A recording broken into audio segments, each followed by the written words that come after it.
Executive Director of Partnership for a Sustainable World.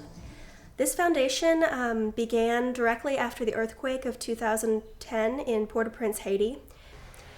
The Partnership for a Sustainable World was very new and only a few days into conception when we received an email asking for aid for this facility.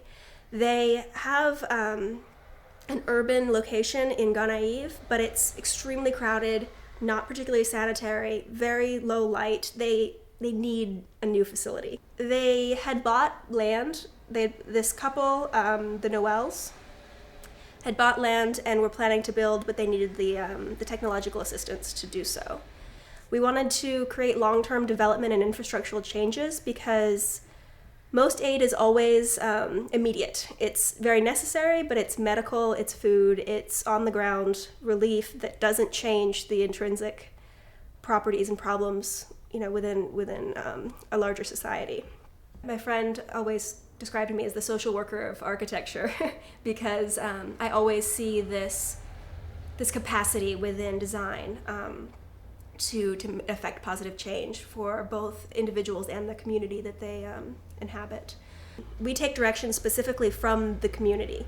They tell us we ask what they need, and they tell us, and we try to provide that. Energy production, food production, water capturing, water purification, a lot of just sustainable systems to mitigate the environmental impact of living, and also in developing areas provide what is hard to come by. It's not a top-down model. We are not trying to be involved long-term in the organization of the facility. We just want to provide the platform for other people to do good work.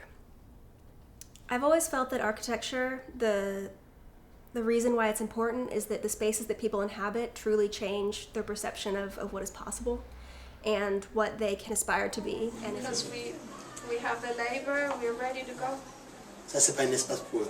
Puis on est tous prêts, tout le monde est prêt. Hein? Tout le monde est prêt. Est-ce que tout le monde aime Annie là? Oui. Tout le monde aime arrêter Annie? Oui. Moi aussi. Moi aussi.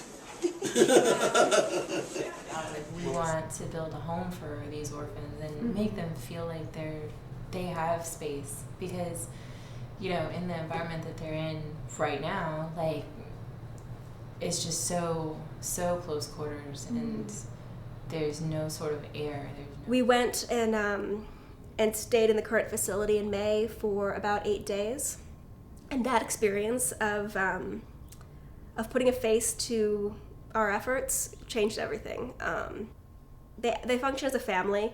This is not an orphanage where we call it one, but it's not an orphanage in that people are adopted out. This is basically a safe haven for anyone who needs that.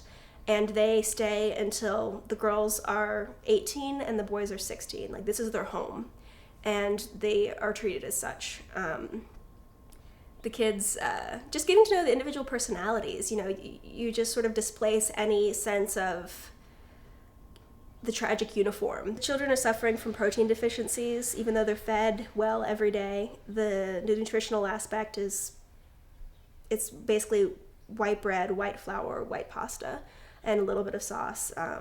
There's not enough nutrition. There's very little protein. There's no vegetables. The difference between the current home in Gonaive, which is dusty gray concrete walls, and this green facility where the children go and run and play and eat mangoes off the tree, is such a striking difference. This is a mango tree that is very productive. It was loaded with fruit when we visited in May. This is an avocado tree, a quince tree, another avocado, lychees, and there's a lemon. These are all naturally occurring trees on this site. It shows the fertility and the abundance of this land. OK. Donc, je suis vraiment content qu'Émilie et Rachel aient pu venir ici en compagnie de Lucie et Sonia. Donc, à Henry, ici, ça va être quelque chose d'extraordinaire par rapport à l'expérience qu'on a vécue au Gonaive. Plusieurs cyclones, la maison était détruite, les enfants étaient dans le cauchemar. Henry, ce sera une place de rêve pour nous, une fois que cette construction sera terminée. Et nous demandons à tous les gens de Texas, les gens de Miami ou partout qui auraient vu cette vidéo, de pouvoir contribuer, nous aider à ces belles rêves, afin que les enfants puissent réjouir pleinement de ces beaux moments.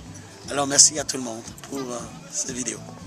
I've always thought of this foundation as the fable of stone soup, that if everyone puts in a little bit, then you can feed a village from basically nothing.